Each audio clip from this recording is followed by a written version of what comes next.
8월 17일자 언론 브리핑 하겠습니다. 대한민국의 위대한 역사를 부정하는 김영석 독립기념관장을 포함한 뉴라이트 친일 인사들은 하루빨리 본인의 거취를 결정하기 바랍니다. 광복 80주년을 맞은 뜻깊은 날에 김영석 독립기념관장이 광복이 제2차 세계대전에서 연합국의 승리로 얻은 선물이라는 망발을 내뱉었습니다. 이것이 독립기념관장이라는 자가 할 말입니까? 수많은 내국 독립투사들의 항일투쟁 역사를 무시하는 자가 어떻게 독립기념관장일 수 있습니까? 김영석 독립기념관장은 내란숙의 윤석열이 임명한 뉴라이트 친일 인사로 많은 국민의 공분을 사는 부적절한 망언을 일삼았던 전력이 있는 사람입니다. 이러한 사람을 항일의 역사를 기념하는 독립기념관의 수장으로 임명한 윤석열은 대한민국의 위대한 역사와 국민을 부정한 것이나 다름없습니다. 하루빨리 청산되어야 할 친일 인사에게 국민 혈세로 임금이 지급되고 있는 것에 대해 국민들께서는 공분하고 계십니다. 대한민국의 위대한 역사를 부정하고 여전히 친일 매국 망언을 통해 그들이 얻고자 하는 것이 무엇인지는 모르겠으나 국민 주권정부는 더 이상 역사 왜곡을 통한 친일 매국 망언을 하지 않을 것입니다. 윤석열에 의해 임명돼 아직까지 자리를 차지하고 있는 김영석 독립기념관장, 박선영 진실화해를 위한 과거사 정리위원장, 안창호 국가인권위원장, 박지양 동북아 역사재단 이사장 등 뉴라이트 친일 및 역사 왜곡 세력들은 하루빨리 스스로의 거취를 결정하기 바랍니다. 그것만이 비정상을 정상으로 돌리는 것이며 내란은 완전한 종식이라는 국민적 열망을 충족시키는 일이 될 것입니다.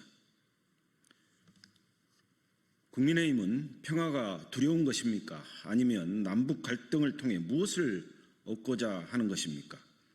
국민의힘이 대화를 복원하는 길에 북측이 화답하길 인내하면서 기대하겠다는 이재명 대통령의 광복절 경축사에 대해 개꿈이라며 힐난했습니다. 금강산 관광을 폐지한 이명박, 개성공단을 폐쇄한 박근혜, 무인기를 침투시킨 윤석열까지 배출한 국민의 힘이 참 뻔뻔하기도 합니다. 한반도의 평화가 두렵습니까?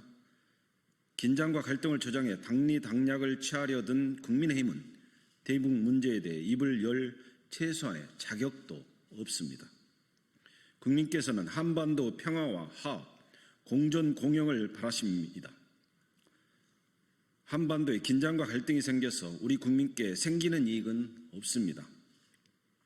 역대 민주당 정부는 금강산 관광, 개성공단 가동, 남북미 정상 판문점 첫 만남 등 한반도의 평화를 위해 최선을 다해왔습니다.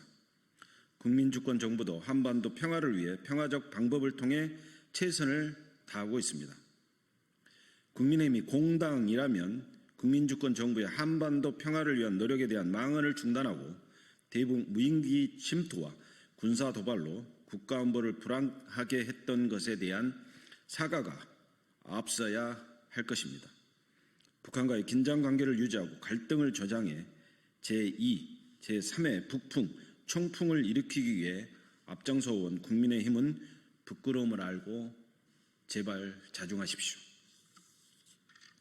사법부는 윤석열에 대한 특혜 제공을 원천 차단하고 사법정의를 바로 세우기 바랍니다. 국민의힘이 내란숙의 윤석열의 수갑과 전자팔찌 착용에 대해 충격적이고 참담하다며 망언을 내뱉었습니다. 기가 막힙니다.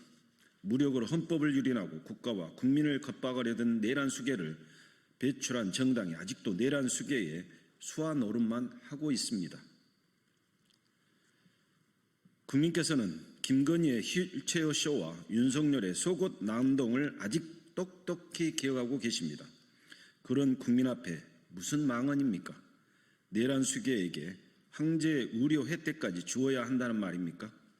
특검은 법의 처벌이 가까워지자 거짓으로 국민과 사법부를 기만하는 윤석열과 국민의힘의 비열한 작태에 일말의 관용도 베풀지 않아야 합니다.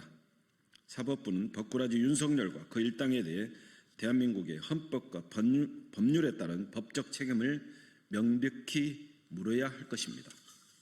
이상입니다.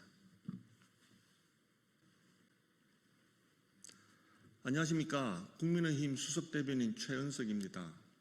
오늘 열리는 이재명 대통령의 국민임명식은 명분도 감동도 없는 그들만의 잔치로 전락했습니다. 광복 80주년의 숭고한 의미를 대통령 개인의 취임 앵콜쇼로 덮어버리겠다는 발상부터 비극적입니다. 화합의 장이 되어야 할 광복절을 이념과 진영 논리로 갈라놓고 수백억 원의 혈세를 쏟아부어 만든 셀프 대관식, 이게 과연 국민을 위한 행사입니까? 아니면 권력 과시를 위한 무대입니까? 국민주권정부를 자임했지만 정작 국민은 없고 오직 우리 편만 보는 정부입니다.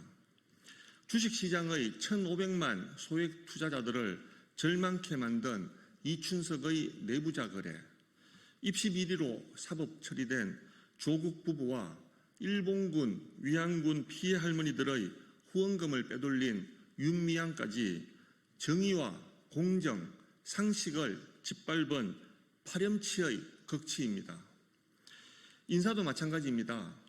겉으로는 능력과 공정을 외쳤지만 실제로는 대통령의 사적 인맥이 기준이었습니다. 대통령실과 정부기관, 국회 요직마다 이 대통령 변호인 출신과 사적 관계 지인들이 줄줄이 들어섰습니다. 공적 절차는 사라지고 권력 안에서만 돌고 도는 폐쇄적 인사만 남았습니다. 야당 지도부와 보수 인사들이 불참을 선언했음에도 행사를 강행하는 모습에서 국민 통합의 의지는 찾아볼 수 없습니다. 대통령 지지율이 하락하자 광복절을 정치적 돌파구로 삼겠다는 계산이 빤히 보입니다. 더구나 한미 정상회담을 앞두고 미국 측의 요구사항조차 파악하지 못한 채 정치 이벤트에만 몰두하는 것은 국가 지도자로서의 책무를 외면한 처사입니다. 모두의 대통령을 약속하고는 생각이 다른 국민을 배제하며 편가르기에 몰두하는 것, 이것이야말로 속빈 통합의 민낯입니다. 광복절은 특정 정파의 전유물이 아니라 우리 모두의 기념일입니다. 이재명 대통령은 광복 80주년의 숭고한 날을 사적 권력의 무대로 전락시킨 데 대해 국민께 사죄하고 쇼가 아닌 국정, 편가르기가 아닌 통합으로 돌아와야 합니다. 네, 이상입니다. 감사합니다.